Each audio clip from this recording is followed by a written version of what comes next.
आप जानते हैं कि रामायण में एक धोबी के कहने पर सीता वनवास हो गया था। श्री राम को जो 14 वर्ष का वनवास मिला था वो तो अपने पिता दशरथ के वचनों के कारण हुआ था, लेकिन सीता वनवास की कहानी एक धोबी के घटनाक्रम से जुड़ी हुई। अब आपके मन में कई तरह के प्रश्न उठ रहे होंगे, जैसे कि माता सीता को वनवास क्यों हुआ या माता सीता वनवास क्यों गई थी इत्यादि। आखिर ऐसे क्या ही घटना घटी थी जिसके परिणाम स्वरूप प्रभु श्री राम तथा माता सीता हमेशा के लिए अलग हो गए थे। आज हम रामायण में उसी धोबी की कहानी का माता सीता के वनवास से क्या संबंध है, इसके बारे में पूरी जानकारी देंगे। जब प्रभु श्री राम ने रावण का अंत कर दिया तब उनका वनवास के पश्चात अयोध्या आगमन हुआ। इसके पश्चात बड़ी धूमधाम से उनका राज्याभिषेक किया गया था। उन्होंने प्रतिज्ञा ली कि अब ये से उनका कोई भी निजी जीवन नहीं तथा वे हर कार्य अपनी प्रजा के हित के लिए ही करेंगे।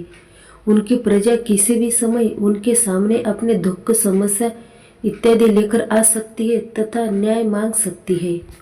एक दिन जब श्री राम, माता सीता तथा अपने परिवार के साथ बैठे हंसी ठिंडोली कर रहे थे, तभी उन्हें अपने सैनिक के द्वारा गुप्तचर के आने का पता चला। जब उन्होंने गुप्तचर से राज्य की स्थिति पर चर्चा की तब उसने उन्हें बताया कि कल रात एक महिला राजभवन के द्वार पर आई थी। वो न्याय मांग रही थी, लेकिन प्रहरी ने उसे सुबह आगाह कर वापस भेज दिया। इस पर वो महिला क्रुद्ध हो गई तथा वहां से चली गई। गुप्तचर ने उसका पीछा किया, लेकिन कुछ समय के पश्चात वो आंखों से ओझल हो गई। इस पर प्रभु श्री राम रुष्ट हो गए तथा आर्य सुमत से इसके बारे में प्रश्न किया। उन्होंने ऐसी घटना फिर से घटित नहीं होने का आदेश दिया। इसके पश्चात श्री राम ने उस गुप्तचर को बुलाया था। उससे कहा कि उसने उस महिला को कल बिना न्याय मिले जाने दिया था, उसका पता भी नहीं चल लगाया। इसलिए जब तक वो उस महिला का पता नहीं लगाता था, उसके बारे में जानकारी नहीं निकालता, तब तक उसे सेवा से निलंबित किया जाता है।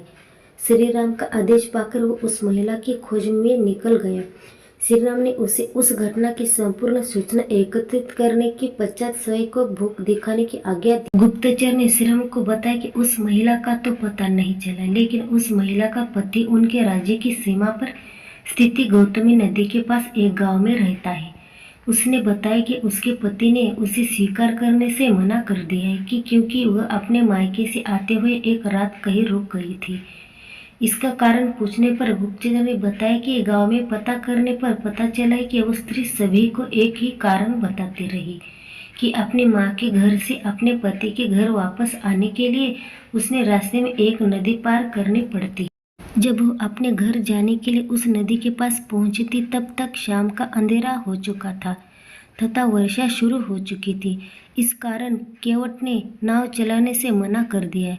ऐसे समय में वो कहीं नहीं जा सकती थी, इसलिए विवश होकर उसने वो रात उसके केवट की झोपड़ी में व्यतीत की। इसके पश्चात जब वो घर पहुंची थी तब उसके पति ने उससे देर से आने का कारण पूछा।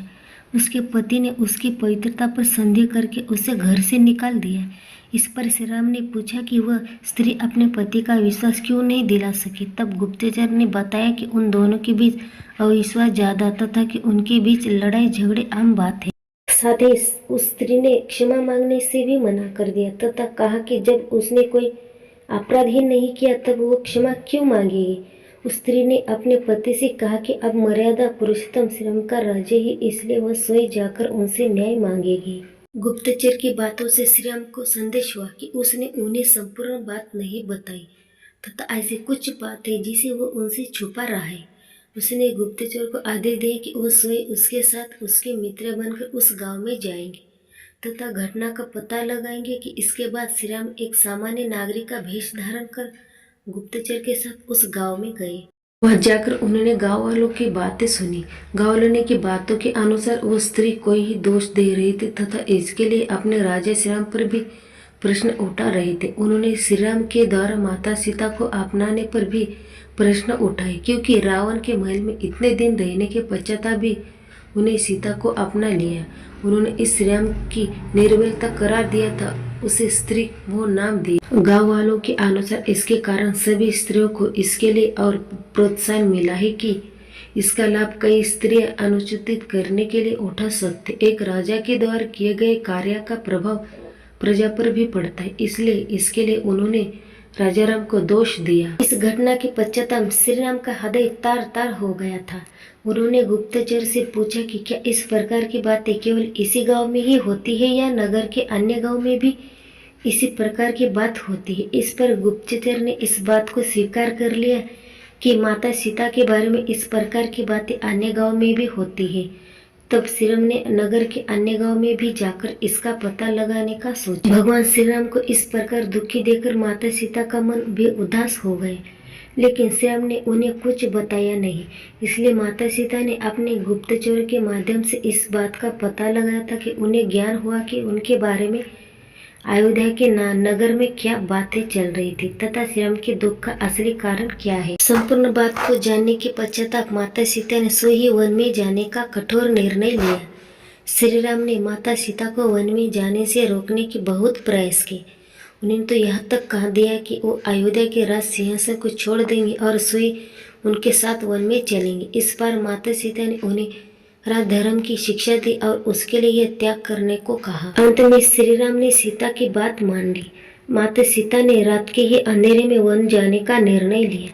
इसके लिए श्री राम ने लक्ष्मण को आदेश दिया कि वो सीता को वन में छोड़ आए। हालांकि लक्ष्मण को पूरी बात का पता नहीं था और राजमाताएं तीर्थ पर गई थी। इस तरह रहते एक धोबी के कहने पर सीता वनवास हो गया।